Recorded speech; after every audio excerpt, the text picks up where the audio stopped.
Hi, I'm your host, Phil Potempa, for another edition of Notoriety. Each week, we bring you the latest and greatest, everything to mark on your calendar of what's happening in Northwest Indiana, Chicagoland, and beyond.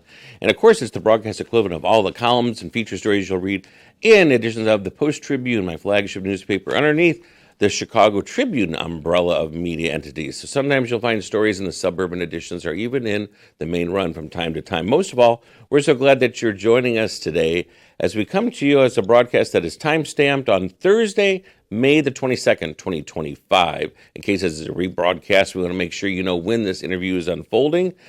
And we want to also keep in mind that some of you are tuning through our traditional radio airwaves, which maybe might be a good thing in today's specific incidents with our theme, that you're about to get a bit of a shock if you're tuned in through social media and you have the added advantage of our video cameras streaming through YouTube or, again, Jed TV. You'll see some different identities here, including myself behind the desk. I look less like Phil Potempa, the columnist, and more like an orb in the form of Humpty Dumpty, one of your favorite fairy tale characters from yesteryear, who's still relevant today, and we'll tell you why, as the cast of Modern Mother Goose join us here in the studios here in Hammond, Indiana, our Strachan Van Til studios.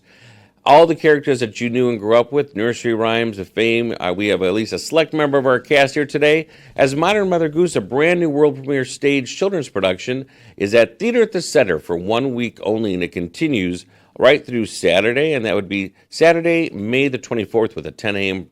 performance. Friday, there's also the May 23rd performances at 9:15 and 11:15 as well, just a $10 ticket. But really, it's fun for the whole family and everybody of every age, as fairy tales, which again, it's a work that I penned originally and I'm directing, come to life and face the issues and the twists and turns of our topsy-turvy world that is 2025, with many of the morals and the lessons at the end of these tales still very relevant for today, as we're going to find out from our cast members. So joining me as we go down the couch left to right, I have one of the favorite faces and smiles I usually like to refer to just as Busha Carolyn. Carolyn Krasinski is under the guise of our title character, Busha Goose, the Mother Goose identity. You might know her from the streets of Whiting, Indiana, when she is there every July for Pierogi Fest, as well as the other holidays that are celebrated and touted throughout the year with special events. Her and the Bushas are the ones that pretty much hold court throughout 119th Street. But we have her on our stage, again, at Theater at the Center for Visual and Performing Arts, for 1 week only, as she steps into the guise of our title character of Modern Mother Goose, 1040 Ridge Road. Next to Carolyn, an identity that you'll know from our WJOB airwaves, from Panic in the Region, Tony Panic. Underneath that blue wig is Little Boy Blue, at least for this telling of our story in our version.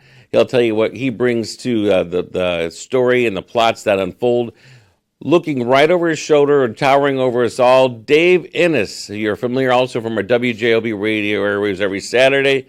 From Region Bandstand, Dave Innes is our friendly giant, or is he friendly, depending on which scene and how it all unfolds. You'll have to watch the play to find out. And finally, royalty always comes last, always to make an entrance.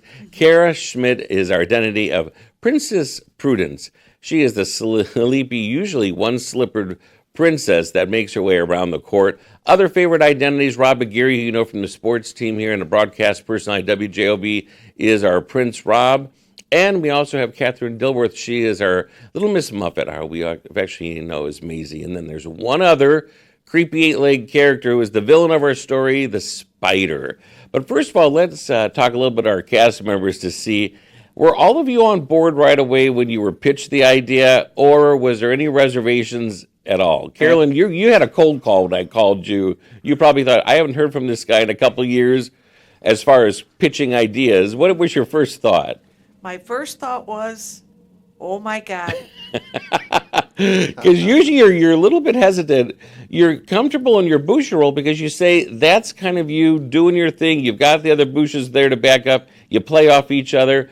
When you're front and center, which your character is the lead narrator that takes us through the story, makes it a little bit difficult. But I promised you what? I said this character will be written. You said it'll be written like a Busha. and you could pretty much just sit and read the whole script from your chair, which turned out not to be true. No, That's true. not true. Oh. This is I had true. to actually memorize lied to you. lines. He lied to you. He lied to me. I did. You're good to think that you're your own agent, because your agent would be on the phone right now. Wait a minute, this isn't a project that you pitched. Well, you're a good That's right. sport. That's Or right. I'll say you're a good egg. How about Dave? Were you on Right Aboard or on Right Away, or you had to think twice about it or talk to Helenica, your own agent? I was absolutely on board from the very first time you called me, and it wasn't collect this time.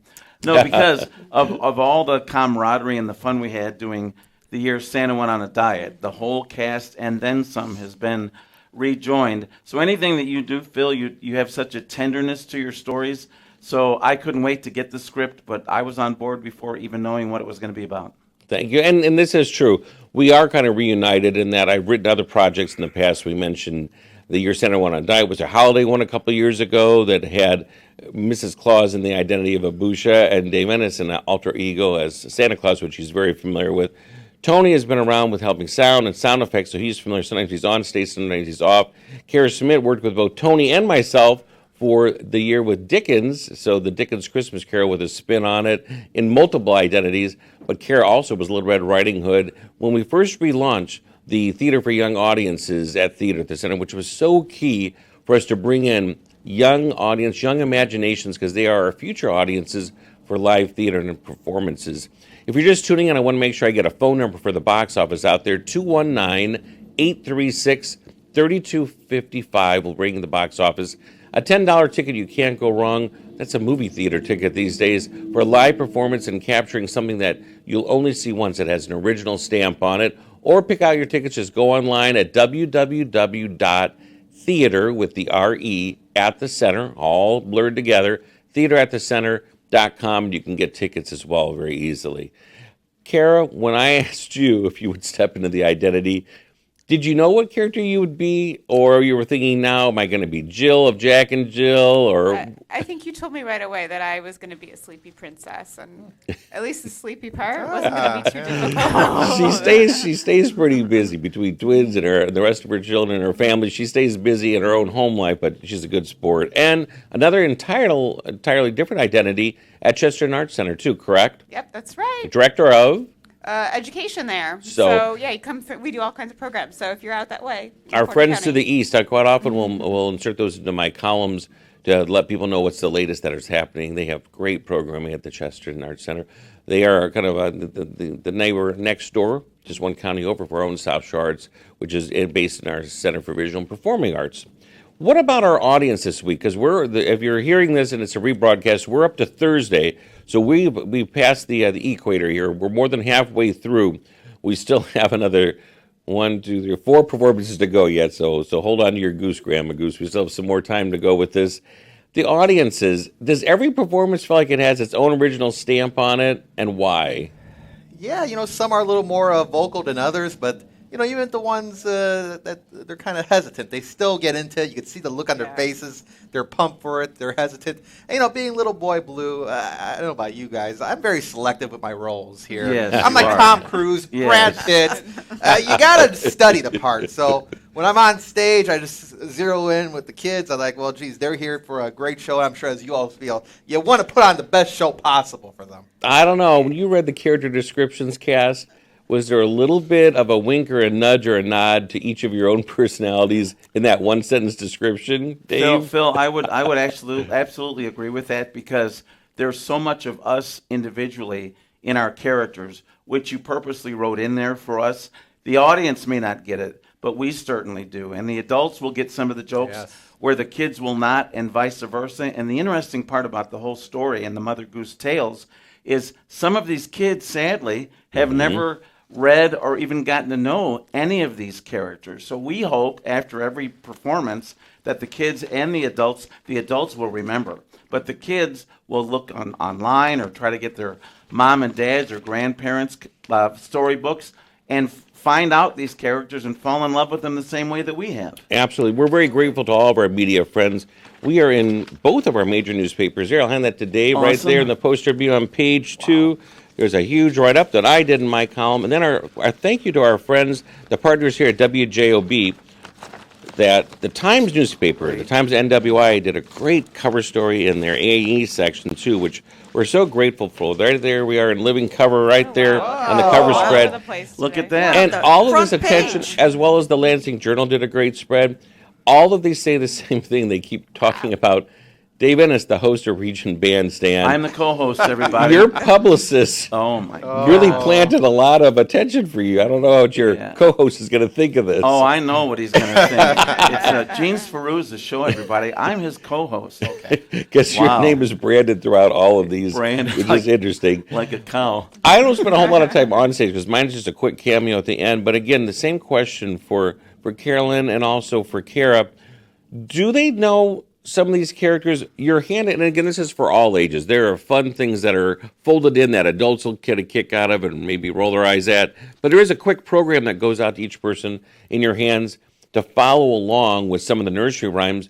Do they know them, Kara, when you're asking them, or Carolyn? What do you think? They do know them because we say a lot of the rhymes. Little Miss Muffet, Old Mother Hubbard, and some of the kids, they say it along with you, or they're at least nodding their head, even little ones. And like we sing the ABCs, they know that. They know, yeah. They're all singing along.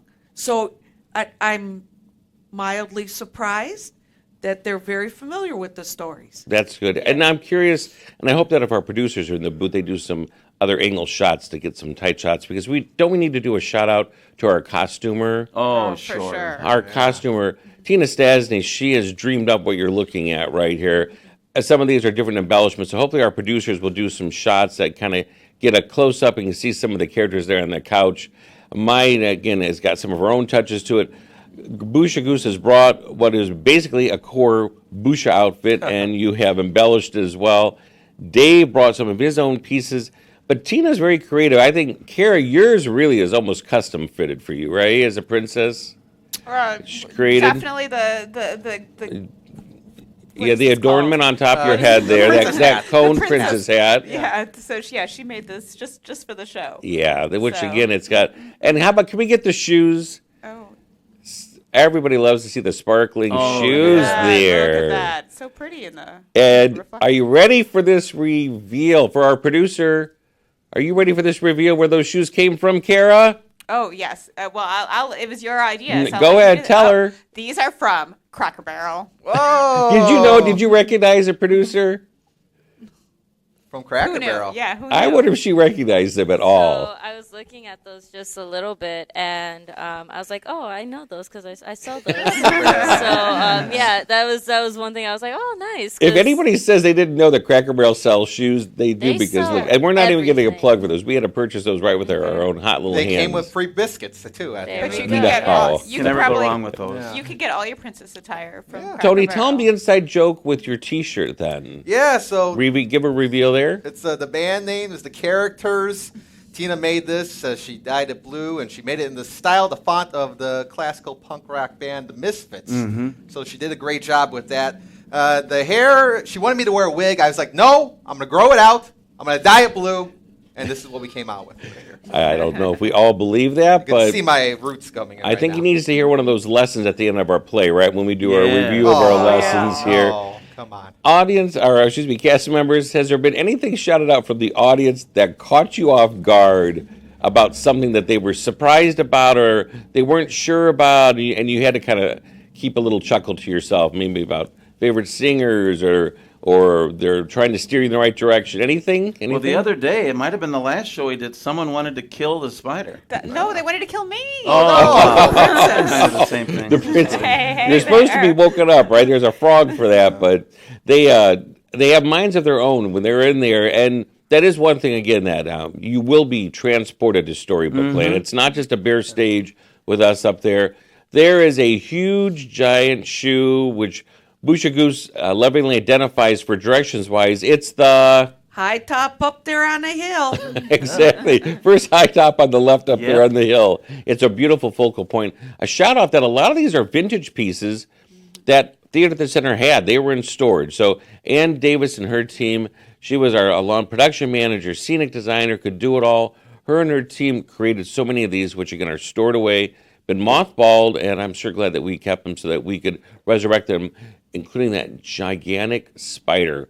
That spider is menacing to me personally because I have to do some Jim Henson puppeteering behind the stage, and he is a very heavy, huge 5-foot spider who's just causing all kinds of trouble and mischief throughout the story as he spins his webs, right? Yep. Absolutely. Terrifying. The best part was when the leg fell off. That's It was Phil's greatest fear from the beginning. He's like, the spider's so old, I don't know if he's going to last through the whole show. 18 years old, I'm told. And lo and behold, putting the spider on the stump and the leg falls Right off. there, But yeah. we all rolled Yeah, with it. yeah. We all rolled with it. They're quick. They've got a quick wit when it came off, and at the end, when Miss Muffet, Catherine Dilworth, who's not here, she's our Miss Muffet, Maisie, and she has to make friends with our spider at the end, and she says, stay away from strangers, especially those with 8 legs. And everybody quickly corrected and said 7. In this case, it was 7 because there was a leg that got lost along the way.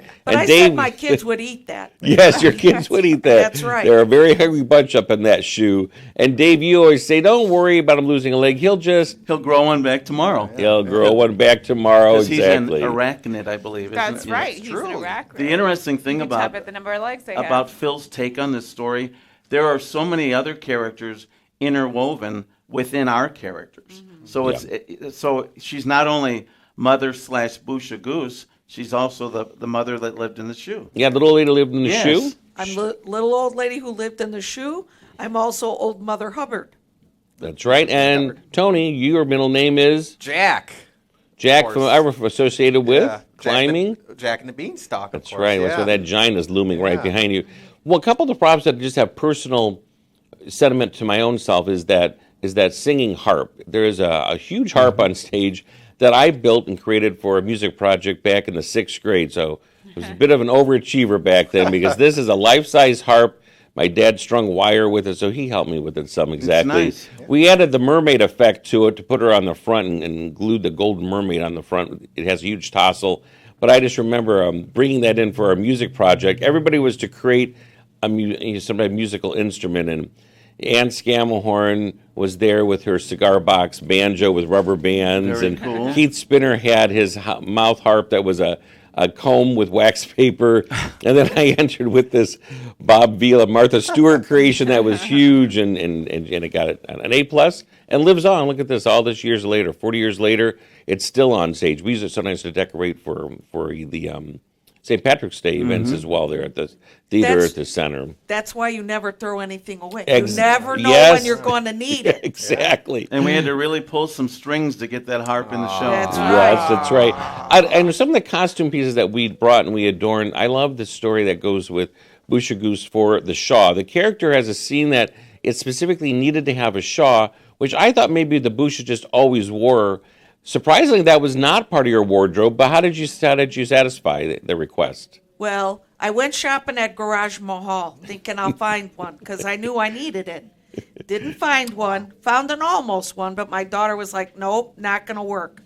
Anyway, I remembered my Aunt Lenore made this shawl for me, well, for my daughter, my other daughter, more than 30 years ago, hand crocheted it for her christening. Wow. Oh, wow. Yeah. I'm just looking at you on the screen, and I still have to smile until I see all of you.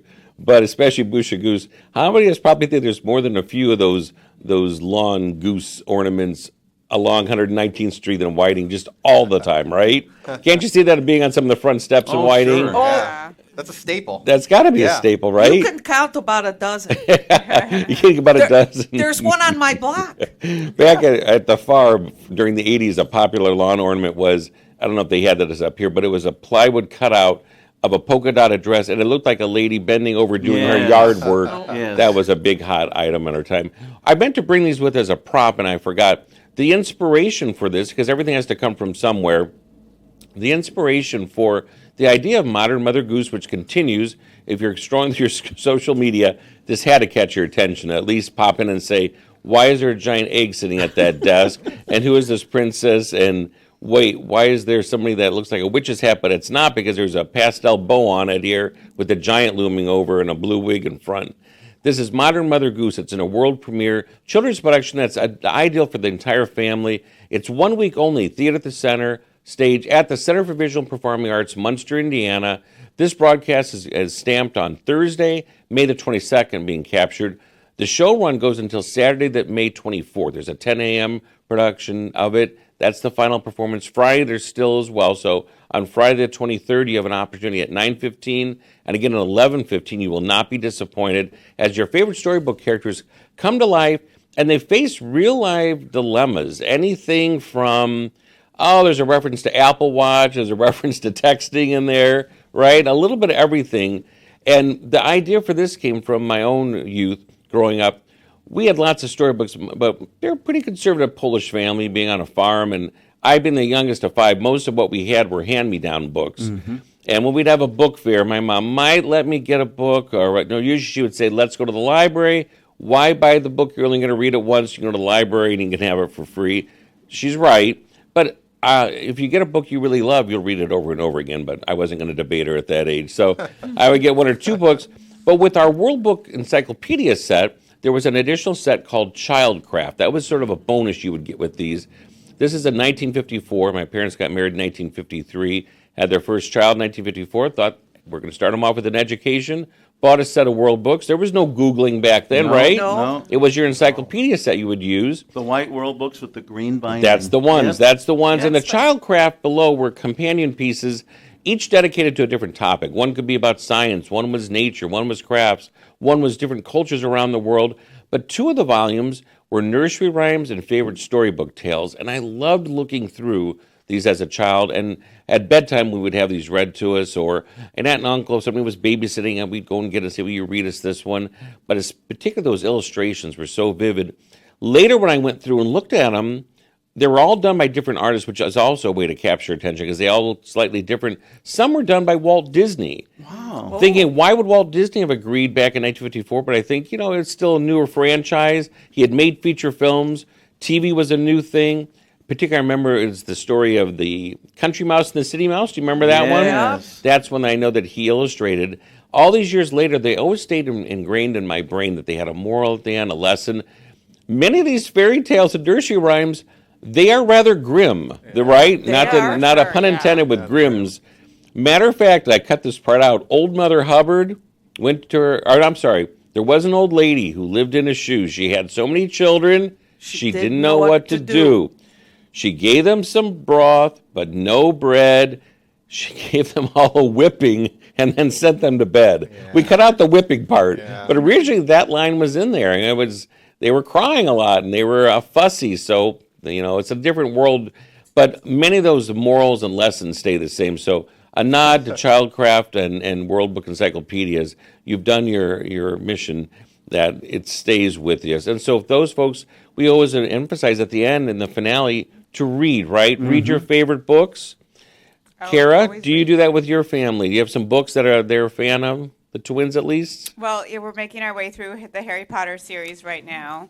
But yeah, we've been through Dogman and The Wild Robot and all these modern stories, Yes. not to be found in World Years Book, from now, but- they'll be doing plays about those stories. Watch. That's right. Those would be the classics. Those would be the classics. Tony, Yeah. were you read to at night? I Yeah. wonder because you're not as much of a reader. Not as much of a reader, but very astute at the end of the day. And yes, but I'm glad you left out the Hansel and Gretel. That one is very dark. That is maybe dark, not read yes. to your kids that one. But, Hansel and Gretel is but another growing one. up at the fairy tales, a lot of cartoons too. I watched a lot of TV as a kid, so those were played in cartoon format as well. But these are classics. These stand the test of time, Phil. And that's kind of the other heavy emphasis is that this production, Modern Mother Goose, in a way it feels like a live cartoon, right? With the sound effects, everything is kind of over the top and exaggerated. There's a giant cereal box, a giant pencil. There is a giant pepper grinder up at the Giants because he's always kind of hungry. I always am. Everything seems kind of bigger and over and exaggerated, much like a cartoon would be as well. Busha Goose, how about, were you read to maybe as a child, or how about now as a grandparents? Or do you sometimes will read if you're babysitting? I'm still waiting for my kids to have kids, so Ah. I know I'm Pressure not is on on. yet. Pressure is on. Not to say anything, but gee, babies. I'm This not is getting kind of any a scandalous younger. scoop. Busha really is not quite Busha. I'm not a Busha. So you got to keep doing this for a while then. But I do like little kids. Anyway, I was read to when I was little. I have a Mother Goose book. You have a Mother Goose book. But yeah. I read to my kids when they were little. She is such the perfect Mother Goose. I really say that not just because I'm courting her to do other shows coming down the road, but this is what I had in mind. She just fits that role, and she put such her own stamp on it all the time, which I get such a kick when she's with the giant. We don't give everything away, but she says, "David, but I need you to be Big Dave one more time, one more." Just one more. I love that scene. Yeah. Now, were you read to at all from your mom? So- Your mom is with us at age 99. 99. Yes, yeah. So we were always read to, and then when we would get home from school, Phil, this is the coolest thing. Before we could go out and play, we had to do our homework and read a book. That was it. And I read so quickly now, but I also retain what I read because of that. I have grandkids now, 3 and 5, and every time I babysit them, they bring me a book to read. That's what I love. Nice. I love to hear Yeah, that. It's great. And I'm going to do one more reveal here before we close because we all have to go on stage, don't we? We Yeah. have to be Yes, on we stage, do. so Like 10 minutes. we need really to go what we're back, in not in costume 10 right now. minutes, but we need to go back Take here. it So easy. we're wrapping up here, and I want to just do one other reveal. The idea for the spider, who was the villain in the show, which I do the vocals for, which we pre-recorded for because it's a puppet. That idea for that giant spider, which was in storage for the longest time, and I always saw it there, and I thought, we're going to use this for something, we're going to use it for something. My idea for that came from, as a child, we used to watch this show all the time. I watched it in reruns after school with my sister Pam, but my mom hated this show. She thought it was so stupid. A sitcom. Any guesses? Gilligan's Island. Gilligan's Island. Oh, the giant spider on Gilligan's It Island. lived do in you a know? cave, right? Lived in a Remember? cave, And there yeah. was a pigeon, a carrier pigeon they wanted to use to get, this sounds so crazy. This is the plot. The castaways wanted to get off the island, and there was an injured carrier pigeon that they were helping get healthy and feeding it and getting it strong, but it flew mistakenly into this. There was always something on this island they didn't know about before. On the Right. other side of the island, there was a cave with this giant spider as big as this desk, and the pigeon was trapped in there. So they had to somehow lure it out. And do you remember how they lured it out? What they poured in the sand? Booze. They made some kind of coconut rum booze, Of course. and it became a drunken spider. And at times, I really think you can see the feet underneath of the man operating it. But that always stuck with me from a kid. Are there giant cave spiders in the tropics somewhere? You know, we didn't have Google or anything. We just had our Right, right. imaginations. But that's what I think of when every time I wrestle with that giant spider, which originally was going to come down and be suspended. That was something that we opted not to do. We safety found first. there's a couple things we opted not to do. There was a bit with giant rubber feet. Yes. We were going to do something with that, and we decided, no, we didn't. If you look, you can still see them on the set there someplace. But sometimes it just kind of organically comes together, and we kind of know Definitely. what's the right path. Any closing thoughts or anything before we give that box office information? Anything you want to share? Bring your imaginations and come to the show. Absolutely. You'll enjoy it. And bring your family. Everybody's in town to spend time at the house that's doing all the cooking and barbecuing. So That's right. Memorial come and Day see the weekend. show. There's a Yeah. good chance on Saturday. Give yourself a break for 55 minutes. Modern Mother Goose, penned by myself, newspaper columnist Phil Potempa. 55-minute. It's a breezy, fun ride with all your favorite storybook characters. You see a few of them here today on our guest couch. We have Busha Goose. We have Little Boy Blue. We have Princess Prudence, and we have the Giant, Dave the Giant, who is level-headed as well. He always lets Certainly am. everybody know. It's at Theater at the Center for Visual and Performing Arts, 1040 Ridge Road, and it only goes in through this coming Saturday, Memorial Day weekend. That is May the 24th. There's a 10 o'clock performance. Friday, there are still performances. If you're hearing this right now on live radio, you can jump into your car, come over at 11:15 on today, Thursday as well, because that's the stamp on this if this is a rebroadcast. Most of all, thank you so much for joining us here in Storybook Land. I want to go on record to say, I bet you never saw Jay Leno or Johnny Carson go through this at the No, desk never. in full makeup as an egg, right? Big show, a big show. Exactly. Thank you, all of you, for bringing your imaginations with today and joining myself, host Phil Potempa of Notoriety. We'll see you again down the Storybook Land path next week.